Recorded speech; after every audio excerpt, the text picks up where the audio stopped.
These weren't mere personal matters, they were integral to dynastic survival, a strategic blueprint. What critical elements comprised this ingenious plan? Unlike contemporary leaders, they recognized and exploited this profound connection. But here's the intriguing question. Precisely how else did these astute rulers harness the intricate code of S3X? A greater population presented more opportunities, analogous to adding sophisticated extensions to our code for a more refined and complex society to emerge. How did these resource surpluses revolutionize their trajectory? This newfound stability fueled large-scale construction projects and facilitated trade with neighboring civilizations, fundamentally augmenting the civilization's overall capacity. Why did this stability become such a watershed moment? But what rendered this religious influence even more formidable than, say, a modern CEO's corporate values? How do these seemingly insignificant artifacts hint at the existence of progressively intricate social frameworks? Unlike smaller tribal entities, this centralized control proved essential for the establishment of the advanced civilization that would flourish in ancient Egypt. But why was this dominion so absolutely crucial? What crucial role did S3X play in reinforcing the central tenets of their operational system? This is where the narrative becomes truly captivating. It becomes even more captivating moving forward. We've seen how these cultures prized natural resource control. What drastically enhanced their power, however, was the establishment of a unified state during the early dynastic period. Envision it as a corporate merger, Upper and Lower Egypt consolidated under a single, supremely powerful ruler, solidifying absolute authority. But what advantages does a single ruler have over a council of leaders? But why was monopolizing trade essential for securing royal succession? To what extent did these imposing tombs successfully immortalize their ancestral lines? In what specific ways did productivity become intrinsically linked to perceived immortality? But here is a more nuanced question. Were these colossal pyramids only symbolic structures, or did they serve a practical purpose? It is akin to contributing to a community endowment.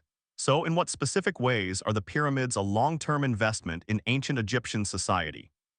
Consequently, pharaohs were far more than secular rulers. They functioned as spiritual gatekeepers. How did this profound divine connection amplify their reign in comparison to purely secular leaders? But how did this profound belief manifest within the daily lives of both royalty and commoners? We're about to uncover the captivating details.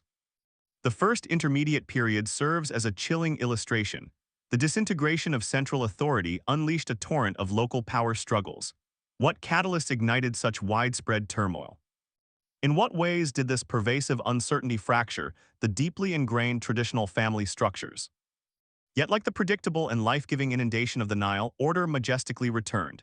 The Middle Kingdom ascended to prominence, forcefully re-establishing central authority with renewed determination. This restoration transcended mere political consolidation. It fueled a vibrant renaissance in art and literature. This reflected a society resolutely rebuilding itself, not just politically. It ushered in renewed societal stability, which nurtured a more expansive culture.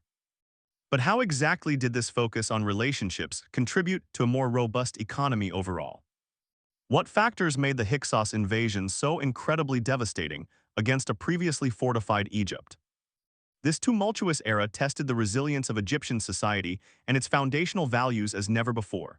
The Hyksos invasion underscored the critical importance of unity for basic survival, a stark contrast to the fragmented state of affairs preceding the invasion. Egyptians gleaned invaluable strategic and social lessons that would lay the groundwork for a future characterized by unmatched power. What were the core lessons learned from overcoming the Hyksos threat? Unlike the disarray of the preceding unstable period, what was the most transformative underlying difference? The expansive reach and sweeping success of the New Kingdom secured vital resources and fostered a vibrant interchange of ideas with cultures from far and wide. How did the constant seesaw interplay of instability and recovery ultimately mold the intimate facets of ancient Egyptian lives? How did these cycles affect their daily relationships, and how were long-standing social structures irrevocably impacted? Let's delve deeper and meticulously dissect that fundamental question next. But precisely what crucial resources did the expansion of their rule genuinely provide access to? This era of unprecedented prosperity and territorial domain unfolded largely under the strategic leadership of powerful pharaohs such as Thutmose III. His reign ensured control of essential resources. Furthermore, he commissioned ambitious building projects, furthering the widespread devotion to Amun along the Nile River's fertile banks. What crucial connection existed between such massive building projects and solidifying one's absolute power? But here's the most unexpected twist in the narrative. The deeply ingrained devotion to Amun would soon encounter a radical challenge. Akhenaten's sweeping religious reforms abruptly disrupted long-established religious traditions. Thutmose furthered the concept of Amun along the Nile during his reign, whereas Akhenaten's sole focus transitioned entirely to Aten, the sun disk. This extraordinary paradigm shift impacted long-standing societal norms in unmistakable ways.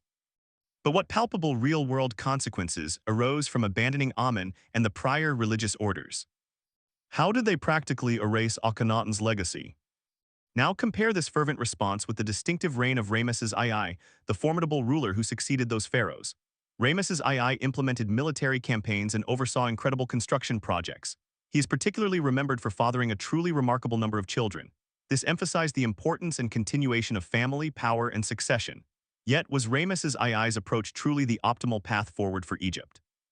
What caused this once invincible empire to falter? The relentless threat of invasion, compounded by internal corruption, relentlessly tested the foundations of Egyptian society. Its once unwavering stability began to erode, much like a meticulously crafted sandcastle succumbing to the encroaching tide. But before we delve deeper into this decline, let's shift our focus. What was daily life like for everyday people in ancient Egypt, and what role did S3X play in their society? That's coming up next. Those initial fractures widened, leading to the New Kingdom's decline around the Late Bronze Age. Egypt's long period of unity was over. The stage was now set for decline, like a player losing all their lives in a high-stakes game.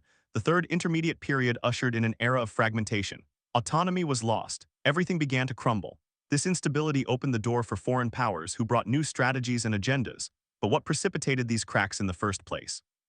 With crumbling autonomy, foreign control began to fundamentally reshape Egyptian society.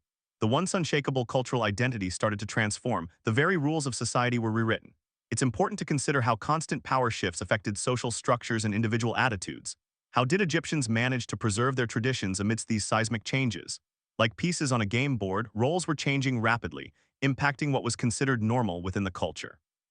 Was ruling under a satrap a net positive or negative for the Egyptian people? How did this intricate balancing act impact everyday life for ordinary Egyptians? And then following the Persians came Alexander the Great. Suddenly the Persians were displaced and the Greeks were in charge. Alexander's conquest gave rise to the Ptolemaic kingdom, and this is where things become even more captivating. The Ptolemies established a Hellenistic administration in Egypt, a completely new operating system for civilization along the Nile. Was this new system ultimately beneficial or detrimental to the average Egyptian citizen? What did all this mean for everyday aspects of life like relationships? Here, we observe a profound power shift, and Egypt obtaining a new status fueled by the critical importance of grain trade. But was Roman rule ultimately more benevolent than that of previous empires? These changes will set the stage for how we perceive the S3X appeal of ancient Egypt. Those profound transformations established the necessary context for understanding ancient Egypt's intricate civilization, which means delving deep into its complex social dynamics. The society was intricate, like interlocking cogs within a complex machine. Egyptian farmers, the very backbone of society, were required to allocate a portion of their harvest to the state, highlighting the stratified nature of their world. However, governance wasn't simply about impositions from the top. Remarkably, despite this intricate social dynamic, men and women were legally considered equal. Consequently, even ordinary citizens could directly petition the pharaoh himself for justice. This direct access to the highest authority served as a pivotal check against potential abuses of power, resulting in a surprisingly responsive legal system. This was like a pivotal reset opportunity within a game. But how did this principle function in day-to-day practice? This direct access to higher authorities and legal equality enabled women to enjoy rights that were exceptionally progressive for their time. They held the legal capacity to independently own and sell property, enter into binding contracts, freely marry and divorce, and even inherit wealth. This degree of personal and financial autonomy was unprecedented in much of the ancient world. But did these enshrined legal rights necessarily translate into genuine real-world power? It's similar to a game that provides identical starting rules for all players, yet pre-existing societal expectations steer them along different pathways. So, how were societal expectations manifested in practice? How effective were these local courts at fairly dispensing justice? Everyday disputes from land squabbles to marital disagreements were the responsibility of local councils. Consider them the vital cogs ensuring the social machine functioned. These cases reveal Egyptian law's application at the grassroots level. But when those cogs broke down and crimes escalated, what then? This brings us to punishments. The consequences meticulously designed to maintain order. Penalties for serious crimes like murder range from fines and beatings to execution. This severity reflected both the crime itself and, crucially, the perpetrator's social standing, a stark reality within their hierarchical society. Surprisingly, oracles occasionally delivered the final judgment in complex cases. How were these divine verdicts executed? Building upon these examples, we begin to understand a legal landscape with a surprising, though not consistently applied, equality, all within a structured society. Imagine the social hierarchy as the bedrock, and the laws as flexible mortar, sometimes solid, sometimes needing repair. Only then can we see how daily lives shaped by law and constrained by social position created a civilization whose power would echo for millennia. How would this rigid social hierarchy color their visions of immortality? Agriculture wasn't mere survival, it was the very cornerstone upon which their civilization was constructed. How did those floods unleash human potential? This dependable flooding fueled not just sustenance, but a societal framework.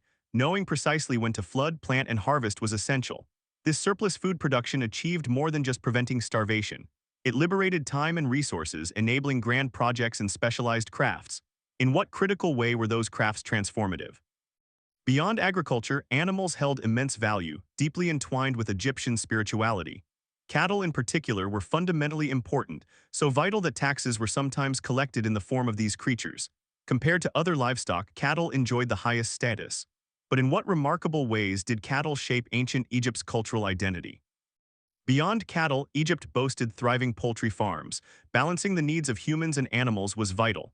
Animals provided sustenance, offered companionship, and were integral to their spiritual beliefs. This helped to maintain the cosmic order. How precisely did this cosmic order impact daily routines? This pursuit of cosmic order extended to resource management. Egypt was rich in building materials. Decorative stone, copper, gold, and semi-precious stones were readily available. These resources were critical for erecting monuments, sculpting statues, and crafting glittering jewelry. In what way did this natural bounty unlock technological innovation?